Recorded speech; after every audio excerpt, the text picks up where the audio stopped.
a little bit louder.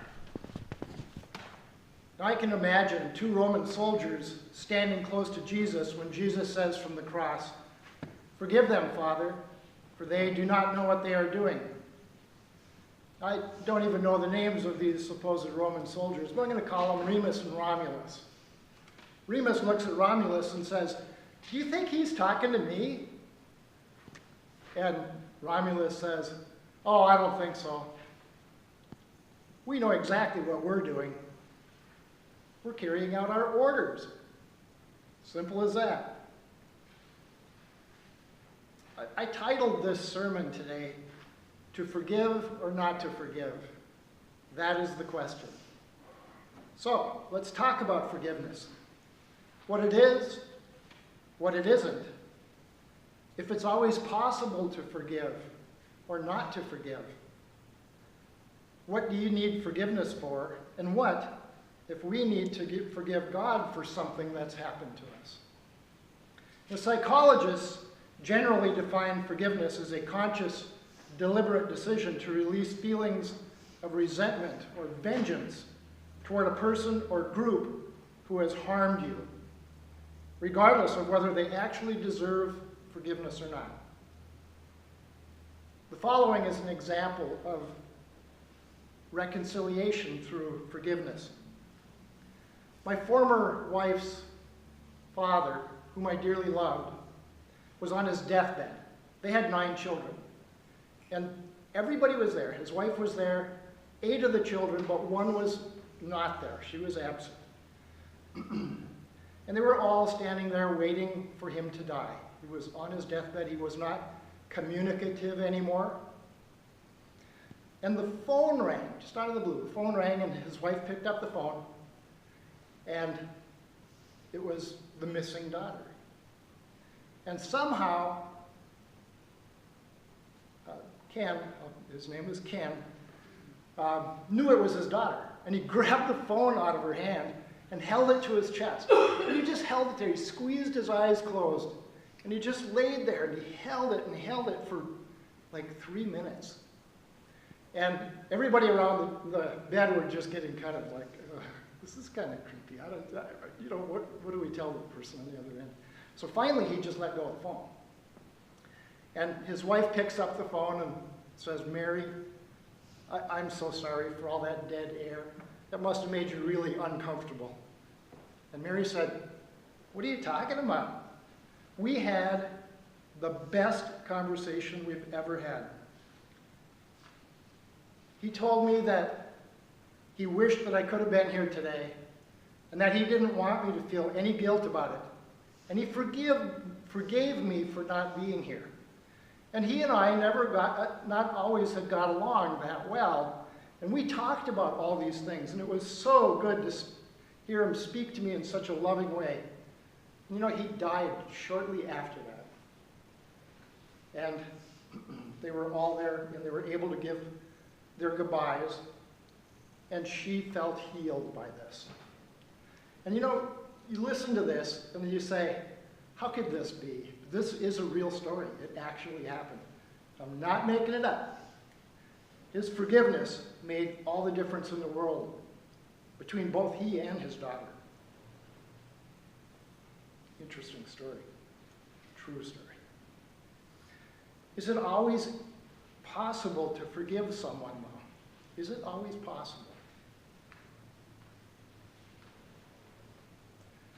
This is a question that we wrestle with.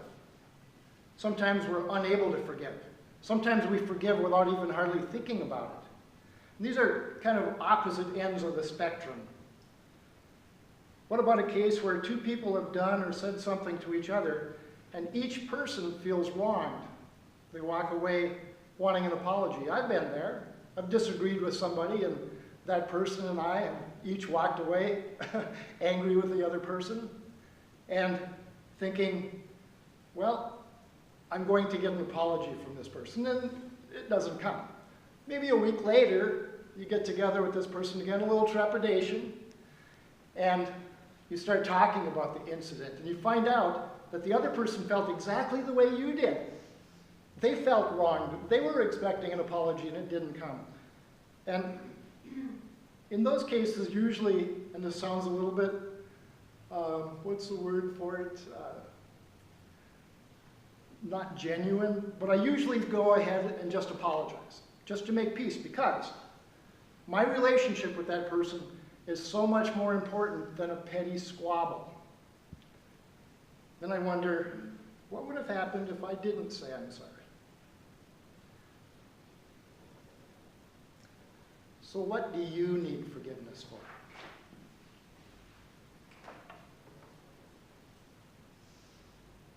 Sometimes we attempt to punish someone by not finding it in ourselves to forgive, causing us more pain than the person who needs forgiveness.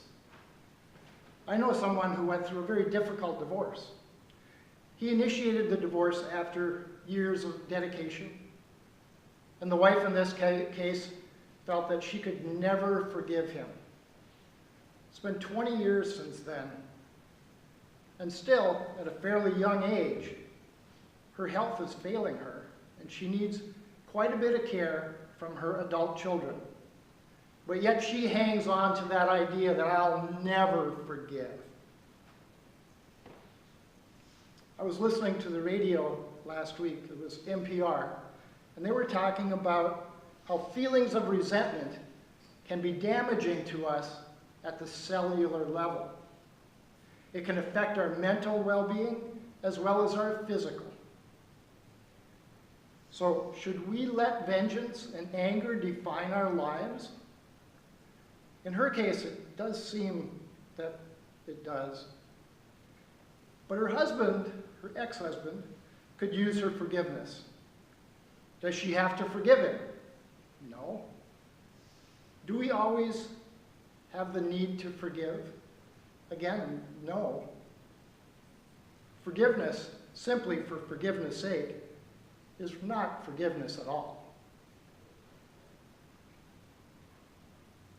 Then there are times that we have no idea that we've hurt someone.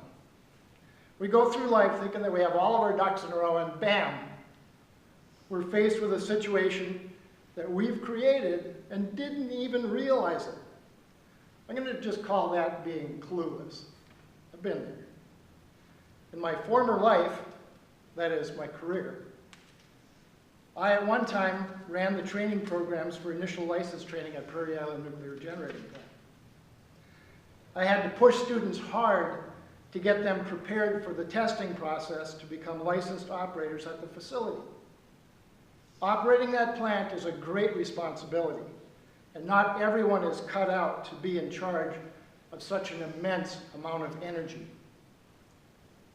I pushed all the students to further their knowledge. Many washed out prior to the exams. One day, a former student came to me and admitted to me that he was an alcoholic. And part of the 12-step program was to make amends to someone. That someone happened to be me. These are the steps that I'm talking about in the 12-step program. Make a list of all persons we have harmed and become willing to make amends to them. And make amends to such people wherever possible, except when doing so could injure them or others. That second part is really important because we can ask for forgiveness or we can forgive, and it may hurt somebody else in the process because they're not ready for it. Or they may not even think that they have any fault. Anyway, so that's part of the 12-step program. So he said to me that he felt that I was the cause of him failing to do well. He had badmouthed me to others and was asking me to forgive him. Of course, I gave him the forgiveness and explained to him that I never meant to harm him in any way or his career. But this put me in that category of being clueless. I wonder how many times I've hurt someone unintentionally and didn't even realize it. You know, a thoughtless word here, an unkind act there. How do I make myself more aware of other people's strife and be more sensitive to it? Father, forgive me for I do not know what I am doing. It's a challenge that I'm sure that I have failed often in and will continue to fail. Cluelessness is an act of not having self-awareness. I thank God for those people who help me to be self-aware of the things that I have done.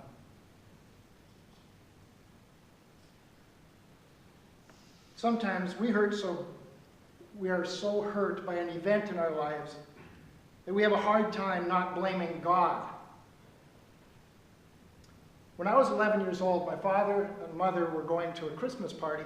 We lived in a little town named Orr, which is up in northern Minnesota, and he was working in Ely, about an 80-mile drive. And they were driving to this Christmas party, and there was a drunk driver heading in the opposite direction. And he was doing over 100 miles an hour, and he lost control of his car, slid sideways on this bridge, and my dad happened to be on the same bridge. So he could not get out of the way, and that car smashed into him. It killed my mother. She was killed instantly at age 31. And the other driver was killed also. My dad was injured. He was in the hospital for 2 months, and he was laid up for a couple of years. You know, our family was blown to pieces. There were 9 kids. And we went to several homes across the northern part of Minnesota. We were well cared for, but it was one of those things. You know, what do you do? People were gracious enough to take us in. It was great. I remember, though, at the wake, my grandmother, my mother's mother, reacting to this tragedy. She walked up to the casket and knelt to pray. She hadn't had time to forgive this drunk driver. She began beating on the casket with her fists, screaming, "I'm glad he's dead! I'm glad he's dead!" People had to physically carry her away.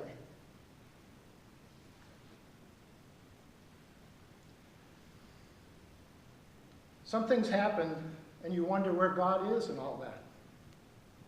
How do I forgive God, let alone the drunk driver? I wonder when I did forgive God, though, because I guess I wouldn't be standing here in front of you right now if I hadn't forgiven God. And then there are things that can only be forgiven by God, things that seem too egregious to even consider forgiveness. How do we forgive someone when we can't even find it in ourselves to consider forgiveness? We're not alone in this, though. Jesus uttered these words from the cross, "Forgive them, Father, for they do not know what they are doing." It appears that Jesus may have had a hard time forgiving his crucifiers. Let me say the words again. "Forgive them, Father, for they do not know what they are doing." It seems that we, at times, can't forgive someone and simply leave it up to God like Jesus did. Forgiveness is not an easy task, though. Searching our hearts and finding reasons for truly forgiving others can be a very healing event. It's not always possible, but the more we work at forgiving people, the more we and others benefit from our courage. Amen.